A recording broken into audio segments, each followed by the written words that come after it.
What's up, everybody? Welcome to a new YouTube video. Today we're going to be talking about 8 different alternatives to Redbubble.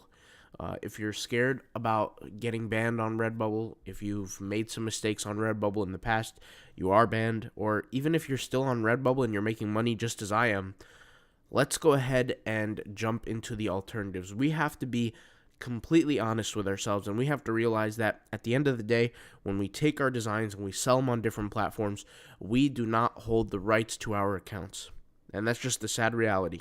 And there's nobody that unfortunately will fix that, and to be honest, they don't have a reason to. The reality is that we have to do the best we can to protect ourselves from a print-on-demand space. There are many people who are watching this who are artists, and the art is their full-time job. They don't survive without it, and it's very, very important. So this video is for everybody who wants to diversify, and we spoke about how important that was yesterday and how important that was last night when I mentioned that video about the truth about Redbubble. And the reality is even though we're doing the best we can to do as well as we can on Redbubble, we never want to take that income for granted that we're making, right? We've passed a certain level on Redbubble to where, you know, we understand the platform. We're making money. We're not struggling. We're doing all these things, but the problem is that what if the carpet gets swept from under us? What if it gets pulled from under us? What's going to happen to us? You know, and that's kind of the best situation. The best scenario is to rely not on one platform, but a myriad of platforms, and eventually our own websites. And we're going to create tutorials about that in the future. But for now, let's go ahead and talk about some alternatives to Redbubble. I'm going to talk slightly about each one. I'll be honest, not every single one of these I knew about. But at least we do know now, and we'll go ahead and tackle these things. So let's go ahead and jump right in. So the first one is going to be tpublic.com. And like I said, the special ones I'm going to save for later, but tpublic.com is the first one. So where did I put the link? Here's the link, tpublic.com. To me, tpublic reminds me of a Redbubble, just a different style. Definitely less competition. Definitely gets less search traffic. I believe tpublic is where it is now, is about 7 years prior to what Redbubble is right now. So if you look at Redbubble, what it is right now, and you go back 7 to 8 years in time, that's where tpublic was, exactly. So if tpublic grows in the same pattern that Redbubble does, you're looking at 7 to 8 years from now, maybe even 6 years from now, where it reaches the same heights that Redbubble has reached. If you're the type of person that likes to get prepared early, maybe you should focus on tpublic and upload as much as you can. Something I will say about tpublic is they do pay for ads a little bit more than Redbubble. And when I say a little bit more, I'm saying the style that they pay for ads is a little bit general. When you pay for ads using PPC, CPC, basically through Google ads, Google shopping ads, you have the chance to choose what keywords you want to target.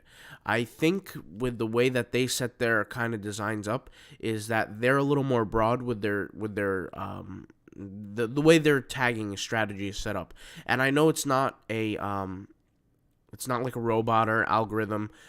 There's like an export feature where you get to export all your products into Google Ads, and there is a system in there that will extract keywords. I think that the keyword manager behind tpublic is giving more people more opportunity, as opposed to, you know, just saving it for one person or a certain set few of people.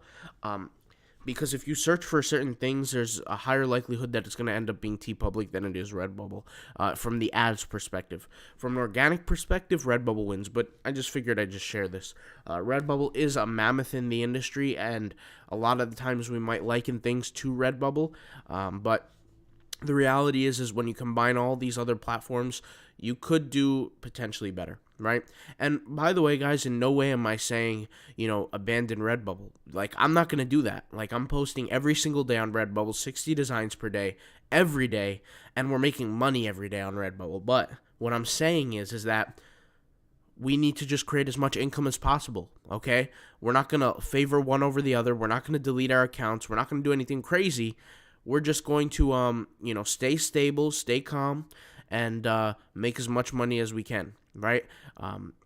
Once again, I do not recommend you delete your Redbubble account. I mean, there's really no reason to. If you decide that you're going to not upload anymore, don't upload, but just leave your account up. Me personally, I will keep uploading.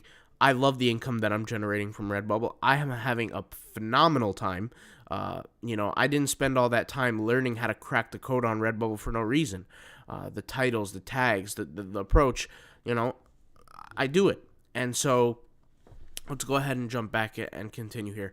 So that's TeePublic, tpublic.com. Okay, so you guys could join, set it up, get going. All right. Society 6. Society 6, I'll be 100% honest with you. I'm not on Society 6 as much as I should have. I'll just go ahead and whip it out right now. I have it on my other computer. I am signed up on Society 6 on my other computer. On this computer, I am not. I do make money off Society 6 every now and then, but not as much as I should have, and I haven't diverted enough attention to it. I think I have maybe like 300 on Society 6, 300 total uploads. So I don't have much, and I do need to upload a lot more. I do love that they have a whole array of different products that you could choose from. I like that they're just not t-shirts or something like that. Like the other competitors that we'll show in a few minutes. But Society 6, there's a lot of money to be made. I just personally haven't jumped after it. But there will be a time for everything. Like I said, if I'm doing well on TeePublic, I'm doing well on Redbubble, I'm doing well on the other platforms that I'm about to mention, Society 6 is just on the list. I don't want to say too much because I feel like I'm not an expert on Society 6 yet. I feel like it's just not me. Like, I just can't talk about it yet. Unless I've actually done something in the trenches, made over 10 grand doing it in a short period of time, I'm not going to talk about it. That's the reality.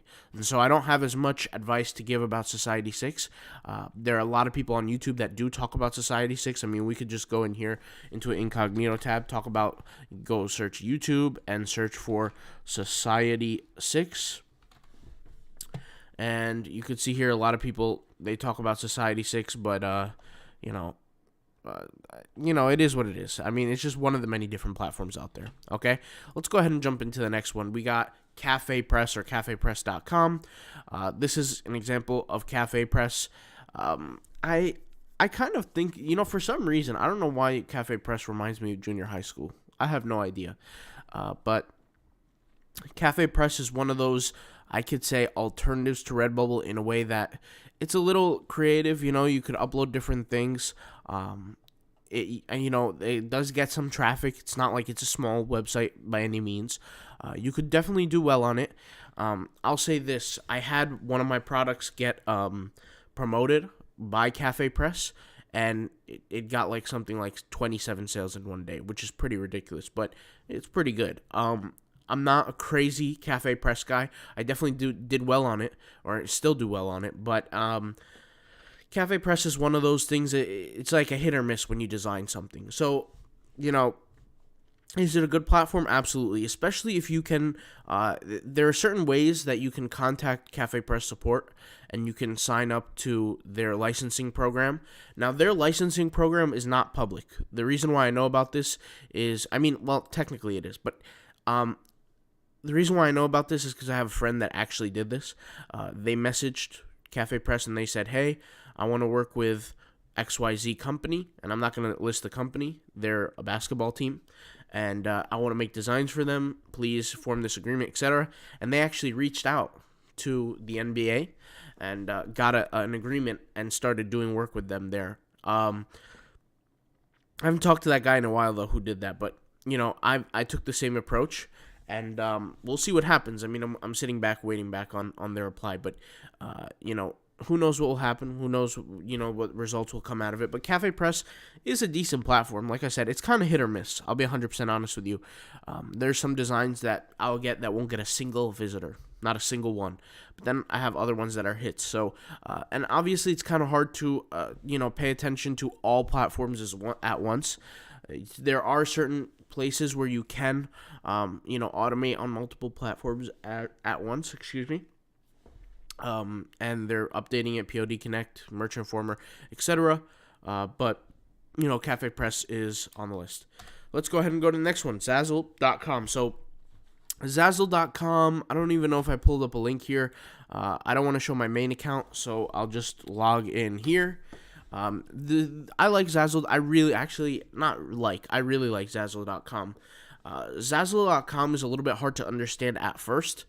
Once you get the hang of it, it's, smooth sailing, just like anything else. But I've really, really noticed this with Zazzle up front. I struggled for the first 3 months on Zazzle. I struggled a lot.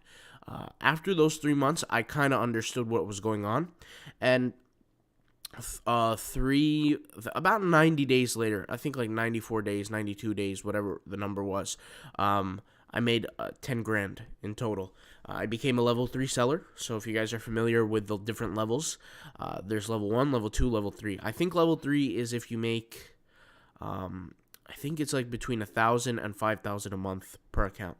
So I am a level 3 seller. And I'm not when I say per account, I'm saying like per email account. I'm not talking about per store, because inside Zazzle you're allowed to create multiple stores. That's I don't know if you guys know that or not, but you are allowed to do that. I love Zazzle. Okay, I think it's initially hard, like in the beginning, to keep away all the copycats, all the people that essentially don't belong there, and can't come up with their own work. But yes, I really, really like Zazzle. In fact, I'm coming out with a Zazzle tagging course really, really soon, to learn how to tag on Zazzle properly, because that is out of all the different things that you could do on Zazzle, that is by far the most important. As opposed to Redbubble, your titles matter, your tags matter, your image matters. With Zazzle, it's slightly different because you get to customize certain things. Assuming that the person who's the designer knows what they're doing, you get to, essentially, I don't want to say it's a cheat code, but there are ways around making money on Zazzle. I'll just keep it at that. I don't want to talk too much on it, but just know that when you're as a designer on Zazzle, you get to create products that get customized by other designers and other people, that they could do that. So a lot of people worry about copy issues and things like that. At the end of the day, there's going to be a lot of issues on every platform. But I think Zazzle does a good job of going through the verification process when they verify every single design. So that's kind of good, right? The next one, Threadless. Okay, Threadless.com. Did I open up a link? I don't think I did. I'll just go ahead and open up one here. So let's go ahead and type it in, Threadless.com. Let's go ahead and pull it up. Threadless.com, I look at this website like a hybrid between TeePublic and Redbubble. The reason why is because it has that fun, young vibe to it, but it also has that same organization that TeePublic has. With that being said, I've heard some positive reports about Threadless. I've heard some terrible reports. I don't know, but I feel like the behind the scenes is very, very similar. The algorithmic perspective, everything, just even the designing perspective behind it. It just looks similar. It feels similar. Maybe somebody can inform me on why that is. But, to me, it just feels identical. Now, with Threadless, Threadless is interesting because they work they work very, very heavily off of a favoriting system, right? So, and what I've noticed is the speed that things get favorited at, and the amount, the sheer amount or the sheer quantity.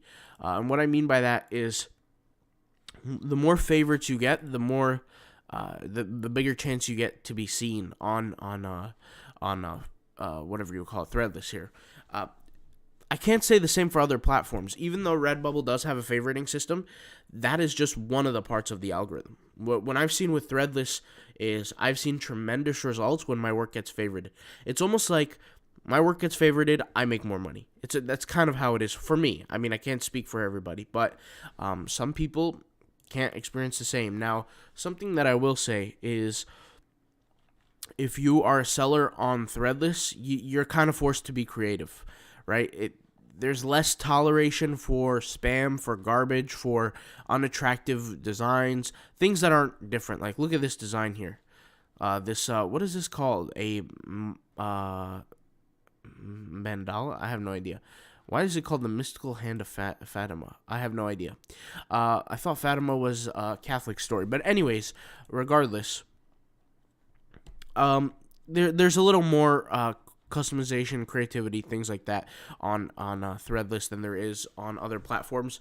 What I will say is that if you create a design on Redbubble and you're a true, honest designer, you don't copycat, you don't do anything crazy, you could take those designs, put it on TeePublic, and put it on Threadless. I would change up the order of how I would do it, but because at least what I've noticed is that TeePublic can sometimes get rid of your account and get rid of who you are if they see that design go on other websites. Even though they have strictly written in their rules that they allow you to do that, something that you might want to be aware of is just the order of how you upload things. But that will be for a different time and a different video, and that's Threadless. So next one, TFury. So TFury is another platform. I've hopped on TFury. I actually really, really like it. Like, I know that, we don't want to go crazy with all these different kind of platforms, but TFury is actually really fun to upload on. And I kind of feel like if there was one platform that was designed for artists, I feel like this would be it. And the reason why I say is because it's really like an artistic platform, like a graphic design artistic platform. All the designs that you see here that get attention, get things like that, are heavily designed. They're very good at designing. I feel like this is the platform that Redbubble should have been when I look at this. I'm not saying that you'll make a ton of money on this. The platform, TFury, is a little bit smaller, significantly smaller than Redbubble is, but it's still a good platform. So if you're interested, take a look at TFury. I don't want to talk too much about it yet because I do want to put out a progress report on it eventually, so we'll just leave that where it is. The next one, Teespring or Spring.com. Now, I know when I said this, a lot of people went haywire. I'll be honest, I don't upload to Teespring.com. I used to. I have nothing against the company. I know a lot of people do have stuff against the company, and they do not like the company whatsoever. But I figured I'd just put it out there. To me, it's not much of an artist platform. I feel like it's just a spam platform. Even for you to get your stuff publicly seen is different now. It's just, I'm not the biggest fan of Teespring, to be 100% honest with you. Out of all these platforms, I'd probably upload to Teespring last if I did upload to them. I don't upload to them, I'll be honest. I'm just putting it out there. If you want to join Teespring and make a lot of money, go ahead and do that. I'm not saying it's a bad platform. Like, you can make lots of money on Teespring if you devote time, effort, and energy, just like any other platform. The thing is like, for me, I look at where companies are heading and where they're going. And for me, what I saw with Teespring is maybe they're in a limbo phase right now. Maybe I might come back to them after a year, 2 years, 3 years. I just feel like they have a lot going on right now that they just need to settle and get fixed and just get better at before I could really jump headfirst into them. And I'll just keep it at that. I don't want to, badmouth anybody. And at the end of the day, all these companies deserve a blessing from God because they're providing people business opportunities. And at the end of the day, that's what I'm a believer in. I'm a believer that all these companies are great because they give us, the people, a chance to make money. And at the end of the day, how many companies do that? How many opportunities do that? The answer is not that much. So God bless all these companies. You know what I'm saying? Great companies, but Teespring or Spring is something I won't be uploading on currently. Next one, Inprint.com. So I did not know about this. There was a girl. What's her name? Oh, man, I keep forgetting her name. The YouTube girl. Let me go ahead and check her out. Let me just show you guys, because I do want to give her her credit that she deserves. This is, I believe her name is May Ario or something. Yep, this is her. Okay, here we go. This is the girl. Check her out. Subscribe to her channel. She's got 12.3k subs. She's the one who talked about Imprint. I had no idea what it was before then. Imprint 2020, getting accepted into Imprint. I haven't watched too many of her videos. The video that really caught my attention was the closing the Redbubble shop. But Imprint.com is what I found out about her through her. I watched her channel and I saw it and I said, wow, that's pretty interesting. There's a platform called Imprint. Now, mind you, I didn't know about Imprint. I created an account yesterday. So we're sitting back waiting on that. Now, it seems like a smaller platform to me, but at the end of the day, it is a platform. And I figured I'd create an account. Even if I'm not going to upload, I figured I'd just create an account and get it done. So shout out to everybody watching. Shout out to May. I think that's her name. May? Did I forget that? I don't know. But, she did a great job with her channel. A lot of people watching, and she helps out a lot of people. So shout out to her. But, yeah, that's all I got to say for this video. These are the alternatives to Redbubble. All right? I'll talk to you guys later. Thank you guys for watching, and peace out. Bye.